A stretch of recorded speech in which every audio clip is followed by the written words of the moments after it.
लोग, पासी समाज सहित सभी समाज के लोगों का जो समर्थन है, उस समर्थन के बूते मुझे भरोसा है कि हम फिर 300 से अधिक सीटें उत्तर प्रदेश में जीत कर सकते। भीमराव अंबेडकर की जिन पंच तीर्थों की चर्चा होती है, आज पूरे देश में चर्चा का विषय बना है।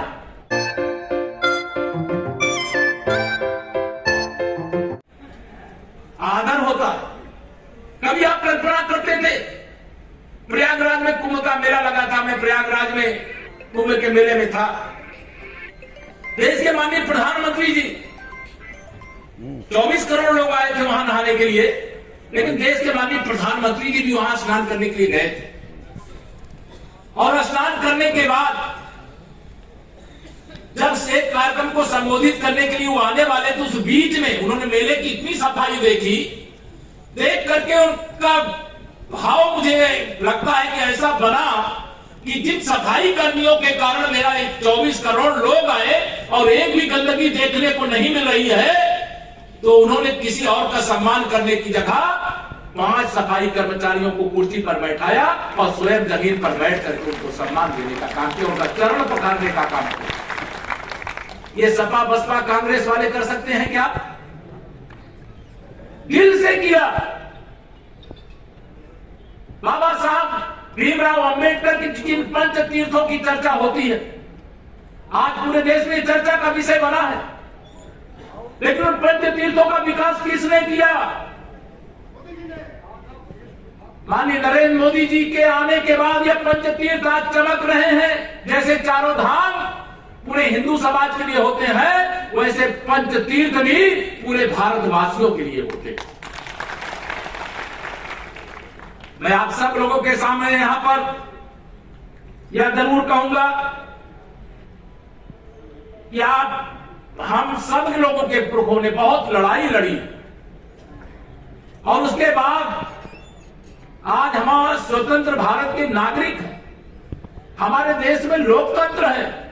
हर 5 वर्ष के अंतराल में लोकसभा और विधानसभा के चुनाव होते हैं, पंचायतों के चुनाव होते हैं, नगरीय निकायों के चुनाव होते हैं और उन चुनावों में जनता अपने मताधिकार का प्रयोग करती है और उनके मत के आधार पर विधायक, सांसद और जो अन्य पदों के चुनाव होते हैं, वो पद के पदाधिकारी चुने जाते हैं। और इस लोकतंत्र में सबसे बड़ी ताकत आपके हाथ में। मैं जानता हूं आप सबसे अधिक वोट अगर संख्या में डालने के लिए लोग निकलते हैं, तो उसमें अनुसूचित वर्ग और पिछड़ा वर्ग के लोग सबसे ज्यादा अपने वोट को डालने के लिए निकलते हैं। इस बात का मुझे गर्व है कि अनुसूचित वर्ग हो चाहे पिछड़ा वर्ग, यह सारा का सारा वोट डालने के लिए निकलता है। भारतीय जनता पार्टी को पहले कहा जाता था कि ये अगड़ों की पार्टी, लेकिन जो अगड़ों की पार्टी कहते थे वो केवल ये चाहते थे कि एक ऐसा पर्दा खींच के रखो कि यार असली चीज भारतीय जनता पार्टी अगड़ों की पार्टी नहीं, भारतीय जनता पार्टी तो सर्व समाज की पार्टी है। और उस पर्दे को माननीय नरेंद्र मोदी जी के नेतृत्व में जब चुनाव हुआ तो हटा देने का काम कर दिया गया और सबको सच्चाई सामने दिखाई देने लगी कि अगर कोरोना की महामारी भी आई तो जो रोज कमा करके खाते थे और मजदूरी का काम बंद हो गया, तो वह भी भूखा न रहे। राशन के गोदाम खोल दिए गए और 1 महीने में 2 बार राशन से हर गरीब के घर में इतना राशन पहुंचा है कि अगर सुरक्षित रखा जाता या रखा होगा तो मैं समझता हूं कि आने वाले कई महीनों तक आपको राशन खरीदने की भी जरूरत नहीं पड़ेगी। हमारे समाज के अंदर भी एक कह लीजिए कि एक बड़ी संख्या ऐसी है जो बहुत आगे भी है, लेकिन इसी समाज में एक बहुत बड़ी संख्या ऐसी भी है जो अभी भी बहुत प्रकार के अभाव से ग्रस्त है। सबको समानता पर लाना, सबको जीवन का सम्मानजनक जीवन जीने का अधिकार देना, ये भारतीय जनता पार्टी का संकल्प है। मेरे भाई बहनों, हम पंडित दीनदयाल उपाध्याय जी के बारे में आप सब में से जो पार्टी का कार्यकर्ता वो जानता होगा, जो नई पार्टी में नए जुड़े होंगे अभी नहीं जानते होंगे। उन्होंने एक मंत्र हमको सिखाया है। क्या सिखाया? समाज में 2 प्रकार के, एक बहुत नीचे है यानी बहुत गरीब है और एक बहुत अमीर है। और गरीबी और अमीरी के बीच का अंतर हम सबको बहुत अमीर भी नहीं बना सकते, लेकिन सबको बहुत गरीब भी नहीं रहने दे सकते। क्या रास्ता है? कोई गड्ढे में गिरा हुआ है, एक सरल भाषा में आपको समझा रहा हूं, कोई गड्ढे में गिरा हुआ है और अपने आप उससे बाहर नहीं निकल सकता। अर्थात जो गरीब, बहुत गरीब है, वो अपने आप समानता की श्रेणी में नहीं आ सकता। तो क्या करना? जो ऊपर खड़ा है, गड्ढे से ऊपर, वो अपना हाथ जरा नीचे झुकाए और जो गड्ढे के अंदर पड़ा है वो अपना हाथ थोड़ा ऊपर उठाए, और ऊपर वाला नीचे वाला हाथ जब ऊपर उठाएगा तो ऊपर वाला हाथ पकड़ करके उसको गड्ढे से बाहर लगा करके बाहर लाकर बराबरी में खड़ा कर। ये भारतीय जनता पार्टी, ये हमारी सोच है। अब कोई किसी भी प्रकार का बयान दे करे भाई बहनों, तमाम जाति की पार्टी बना लेते हैं और तमाम चुनावी नेता भी और कटवा नेता भी आ जाते हैं। लेकिन पूरी ईमानदारी से हाल बताइएगा, माननीय नरेंद्र मोदी जी के देश के प्रधानमंत्री बनने के बाद सबको ईमानदारी से जिसका जो हक है, एक दिन में सब काम नहीं हो जाते, मैं ये भी नहीं कह रहा हूं सबके घर मिल गए होंगे, लेकिन अधिकांश लोगों को घर भी देने का काम और योजनाओं का लाभ देने का काम भी किया गया है। ईमानदारी से मोदी जी के आने के बाद योजनाओं का लाभ मिल रहा है कि नहीं मेरे भाई बहनों? हाथ बात बता, सब लोग हाथ बात मुझे बता दो, मिल रहा है कि नहीं मिल रहा? मैं उस गरीबी के जीवन को जिया हूं। हमारा घर पक्का नहीं बना था, मिट्टी का बना था। हमारे बहुत भाई बहन यहां पर होंगे जिनका कच्चा मकान रहा होगा, आज पक्का हो गया होगा, चाहे प्रधानमंत्री आवास योजना से, चाहे आपने कोई व्यापार कारोबार किया होगा, उसके कारण से आपने पैसे कमा के किए होंगे।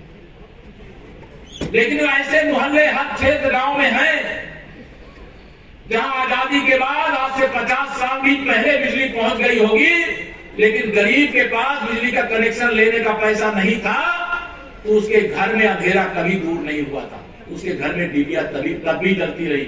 लेकिन जब देश के प्रधानमंत्री माननीय नरेंद्र मोदी जी बने, तो गरीबों का घर खोज करके बताइए बिजली लगवाई गई कि नहीं लगवाई गई? ये माननीय नरेंद्र मोदी जी के नेतृत्व में सरकार नहीं बनती और उत्तर प्रदेश में आपने कमल नहीं खिलाया होता। यहाँ डबल इंजन की सरकार, केंद्र में भी हमारी सरकार और प्रदेश में भी हमारी सरकार, दोनों जगह हमारी सरकार नहीं होती तो हम आपकी जैसी सेवा कर पा रहे हैं ऐसी सेवा नहीं कर पाते। हम भ्रष्टाचार पर लगाम लगाने का काम करते हैं तो विरोधियों को दर्द होता है, उनको लगता है हमने ये दलाली का पैसा जो हमें मिलने वाला था, ये भारतीय जनता पार्टी वाले तो वो गरीबों को, पिछड़ों को, दलितों को, मजदूरों को सबके ऊपर लुटाए दे रहे हैं। भाई जिसका हक है उस तक पहुंचाना आपका अगर आशीर्वाद भारतीय जनता पार्टी को मिला है तो भारतीय जनता पार्टी की सरकारों का दायित्व है कि जो हक जिसके लिए बनाया गया, जो योजना जिसके लिए बनाई गई है, उस योजना का लाभ उस व्यक्ति तक पहुंचे। मैं आप सबको बहुत लंबी बातें न कह करके यहाँ माननीय डॉक्टर साहब भी हैं, अभी आपके सामने बोलेंगे, लेकिन मैं आप सबको इतना ही निवेदन करके अपनी बात को पूरी करूंगा कि आप में से बैठे हुए जो भाई बहन है, ये इतने लोग नहीं है। मैं जानता हूं ये अपने आप में लाखों लाख की संख्या में जो पीछे फौज खड़ी है आप सबके पीछे, और यहां पर बैठे हुए लोग करोड़ों वोटों को भारतीय जनता पार्टी को दिलाने की सामर्थ्य रखते हैं। मैं आपसे यही अपील कर रहा हूं, 2022 के विधानसभा चुनाव जो आ रहे हैं, केंद्र की माननीय नरेंद्र मोदी जी के नेतृत्व वाली सरकार की योजनाओं का लाभ उत्तर प्रदेश के हर गरीब तक पहुंचाने का, अगर आपके मन में तनिक भी भाव है तो आज के इस कार्यक्रम के माध्यम से संकल्प लेकर के जाइएगा। आज से आप ही नरेंद्र मोदी जी हैं। आपको गांव गांव में, गली गली में आपको प्रचार प्रसार भी करना है। उत्तर प्रदेश के उप मुख्यमंत्री के नाते मेरे ऊपर उत्तरदायित्व, डॉक्टर साहब भी बैठे और मंच पर हमारे केंद्र सरकार के भी मंत्री हैं, पार्टी के भी पदाधिकारी हैं, राज्य सरकार में भी हमारे मंत्री हैं। कभी कोई समस्या हो, मैं तो 7 कालीदास मार्ग में इसलिए बैठता हूं, आपकी सीटें कई बार नहीं बैठता कि गांव गांव से लोग आते हैं जो उनको विधान भवन के अंदर पहुंचने में असुविधा ना हो, इसलिए मैं बाहर ही बैठ करके हर सोमवार को लोगों से मिलने का काम करता हूं। बाकी पूरे प्रदेश भर में जहां जहां कार्यक्रम पार्टी के द्वारा सरकारी कार्यक्रम बनते हैं वहां भी जाता हूं। यह सरकार आपकी है और यह सरकार आपके लिए काम करती है, आपके लिए काम करेगी। ईमानदारी से करेगी, जिम्मेदारी से करेगी। आप सबसे इतना ही मेरा निवेदन है कि आज के बाद यहां से जाने के पश्चात भारतीय जनता पार्टी की 2022 में उत्तर प्रदेश में, वैसे मैं आपको बहुत मुझे संकोच नहीं, मैं खुलेआम बताता हूं, पूरे उत्तर प्रदेश में मुझे भी जाने का मौका मिलता है। और जो मेरा विश्वास है, जो लोगों का, आप सब समाज के लोग, पासी समाज सहित सभी समाज के लोगों का जो समर्थन है, उस समर्थन के बूते मुझे भरोसा है कि हम फिर 300 से अधिक सीटें उत्तर प्रदेश में जीत करके भारतीय जनता पार्टी की सरकार बना। और एक नारा में लगा देता हूं, प्रदेश में एक नारा लगाया करता हूं कि 100 में से 60% वोट हमारा है। हमारा मैंने भारतीय जनता पार्टी का 40% वोटों में बंटवारा है, और बंटवारे में भी हमारा है। अगर हमने कोई भेदभाव नहीं किया विकास के काम में, तो कुछ अगर कहीं ना कहीं कुछ भी मन में भाव होगा, किसी जाति का होगा, किसी बिरादरी का होगा, किसी गांव का होगा, किसी मोहल्ले का होगा, कोई माताएं बहनें होंगी, कोई बड़े बुजुर्ग होंगे, कोई युवा हमारा साथी होगा, सोचेगा कि नहीं सोचेगा? अगर हमने ईमानदारी से सबके लिए काम किया है, कुछ लोगों के लिए नहीं किया है, हमने तुष्टीकरण नहीं किया है, हमने भ्रष्टाचार पर लगाम लगाने का काम किया है, तो उसमें 40% में भी कुछ वोट मिलना चाहिए, नहीं मिलना चाहिए हम लोग को। जो पिछली बार नहीं दिए होंगे, 19 में न दिए हों, शायद 17 में नहीं दिए हों, या 14 में नहीं दिए होंगे, उन सब को लेकर के आओ मेरे भाई बहनों, और भारतीय जनता पार्टी का कमल खिलाओ। यह कमल सुशासन का कमल है, विकास का कमल है, गरीबों को जीवन में खुशहाली ला